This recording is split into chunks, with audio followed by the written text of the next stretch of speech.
So today I'm going to be talking about two figures that can be potentially viewed as transgressive women in the 17th century Hispanic world. The first one is Catalina de Erauso, who wrote an autobiographical memoir called The Lieutenant Nun. So I'm just going to give you an outrageously brief overview of both of their lives so that you can try and determine a little bit about whether or not they were transgressive. So Catalina, at the age of 4, like many women that grew up in Catholic countries, was put into a convent. Fast forward to the age of 15, she flees the convent in order to escape the cruelty of an older nun, and she fashions from her nun's habit men's clothes, and she adopts a masculine name, travels to Seville, talks her way onto a ship that's headed for America, where she starts a new life, assuming a male identity for the duration of this time.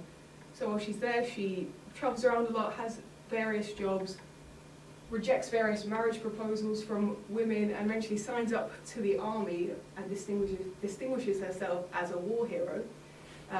Off the battlefield, she also showcases a propensity for violence, committing about a dozen murders off the battlefield in the name of masculine honor.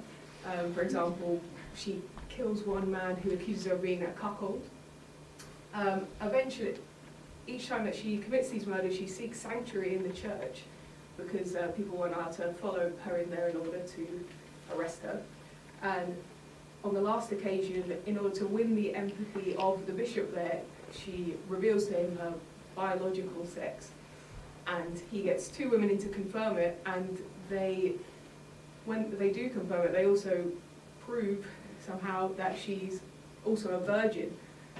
So at this point, the bishop is very impressed, and he agrees to not throw her out to the people that are chasing her for murder, but she goes back into a convent and continues life as a woman for a short while. But after some investigation, it's proved that she didn't actually take her vows as a nun, so she's allowed to leave the convent, goes back to Spain as a celebrity now, and she receives a soldier's pension from the king for valiant war efforts, and travels to Italy and gets an audience with the Pope, who gives her dispensation to continue her life in men's clothing.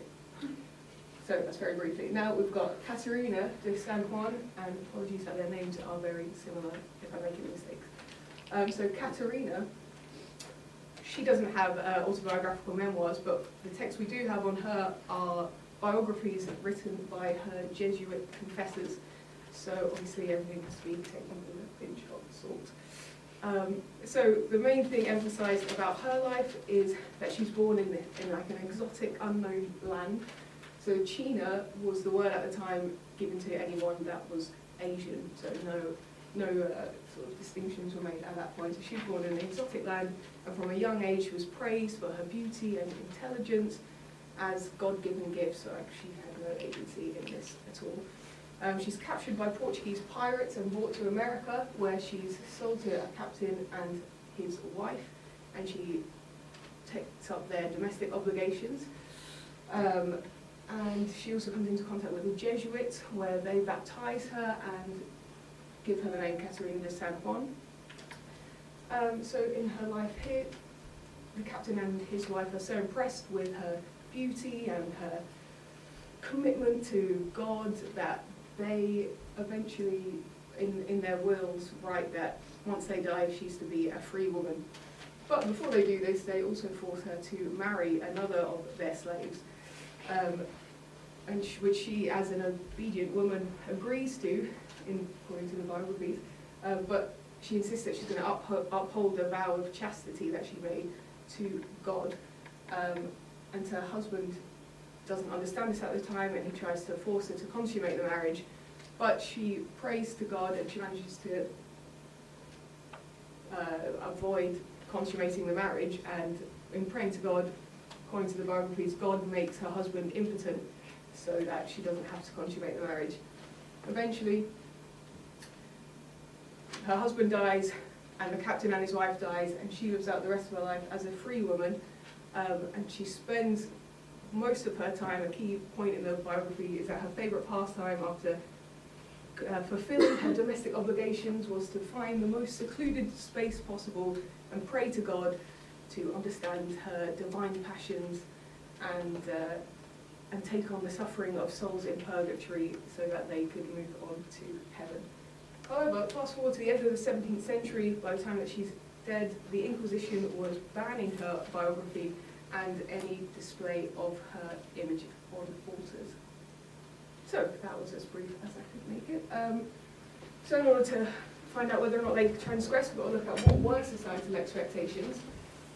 Very briefly, because I'm sure you'll be familiar with them, as how different are they now, really?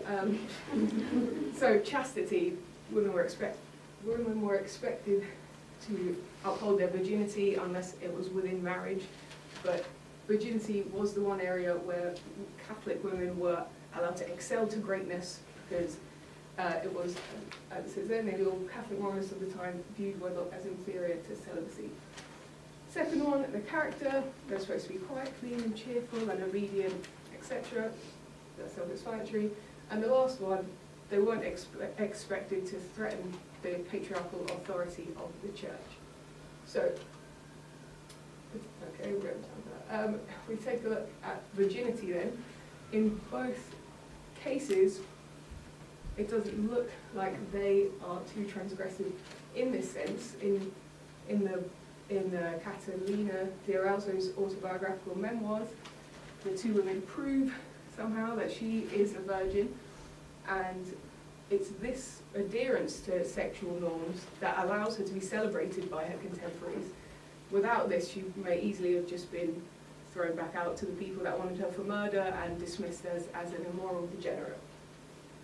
And Catarina, she is shown as remaining steadfast in her vow of chastity even within marriage, which could potentially be seen as transgressive and some sort of self-determination, as at the time the main point of marriage for women was to produce legitimate heirs. But her biographers get around this by saying that, by describing God as her divine husband, so more so than any self-determination, she's preserving her chastity for the highest male in the patriarchy of the church. So again, no agency there. She's conforming to chastity. A character, again, with Catarina, the San Juan, she is basically spent her life serving others and is portrayed as, held up as the portrait of a model pious woman. Her acts, in the first instance, her acts are not attributed to any initiative of her own, but to God's. And she accepts her fate as an instrument of the divine. Even when she's a free woman, she spends her life mainly reclusive, praying to take on the suffering of others, and it generally is quite self-sacrificing, upholding humility and silence as value modes of behaviour for women. Catalina, the Erauso, however, obviously with this propensity for violence, she goes around killing people, more kind of determines the course of her life. She's volatile, conceited, and defends herself in the name of masculine honour, which is very much against expectations of women at the time. However, it's that she dons male attire and assumes a masculine name when doing these things that calls her status as a transgressive woman into question. So I would argue, along with Mary Elizabeth Perry, that Erauso should be identified as a male who did not allow his family's mistaken identity of him, nor his lack of some of the physiological characteristics of males to undercut his own understanding of himself. So it could be argued then that more so than a woman deviating from what the patriarchy demands of her, Catalina considered himself a man and acted accordingly, firmly within 17th century societal expectations of men. So it's here in the last instance then that Catalina ultimately falls down as a transgressive figure for women. As I've mentioned briefly at the start, the king gives her a pension for being a valiant soldier, and the Pope is like, go ahead, wear men's clothes. he is basically welcomed into the patriarchal folds and thus cannot be held up as a model for transgression of societal expectations. Catarina, however, at the end of her life, although she was brought to America as a slave by pirates and sold to a couple in Puebla, a town in Mexico, she'd been a free woman for nearly half a century by the time of her death, and had been a popular, if reclusive, visionary in the town that she was living. The widespread recognition of her holiness earned her the sort of farewell that was usually reserved for the highest elite. So she was, on the point of her death, she was initially held up by the church as the perfect example of the ideal woman, and her Jesuit biographers wrote her story in the hope of initiating the beautification process, which for the Jesuits would be sort of like good business, because the first Mexican saint with a connection with the Jesuits.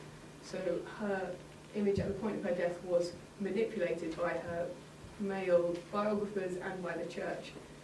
However, local adoration of her was so strong that her followers began to place her image on altars in local churches well before the beautification process had started. And the Inquisition eventually pursued holy women such as Catarina because local people believed her to be in direct contact with spiritual sources and therefore circumvent the power of the patriarchal church, who was the sort of spiritual middleman between lay people and the divine. So, in conclusion, it's Catarina's status as a non-white female who presented direct contact with the divine that posits her as a truly transgressive figure for women.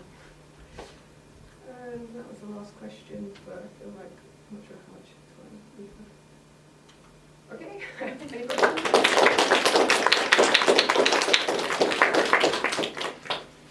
Okay, any questions? Was it, I was just wondering, sort of how exceptional were women like these? I mean, Catarina, was it the lieutenant nun? She obviously seems like completely,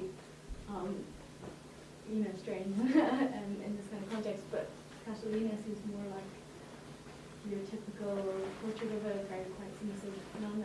I kind of like how exceptional was she, and how many of these kind of women who were actually deeply subversive were there around at this time in the race and stuff? Yeah, that's a good question. And I think for Catarina, who was the slave that was sold by Portuguese pirates, she was specifically unusual about her case is the fact that you don't really hear many voices of women in general, but especially non-white women is even more exceptional, and the volume of work written by her biographers is what really stands out and points her out as exceptional. So that in the first instance is unusual, and the fact that despite all the efforts by the Inquisition to censor her biographies and her portrait, she still remains a big figure in the construction of Mexican and Pueblan identity. Does that answer your question? Okay. Any other questions? With Catarina was the one who acted as a man and sort of behaved.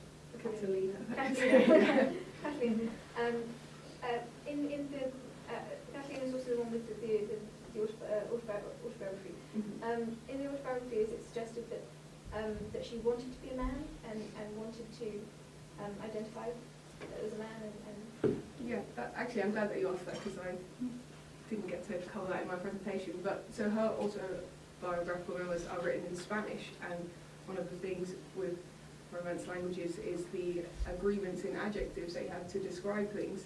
So an interesting point in her memoirs, or his memoirs, sorry, is that as soon as he leaves the convent, which is traditionally a female environment, he starts referring to himself with masculine adjectives and completely rejects any femininity. Even I think that it's reported that he bought some sort of a solution or something to dissolve the breasts that he had. I don't exactly know the science behind it, but basically was going for a complete rejection of femininity is what I took from the text.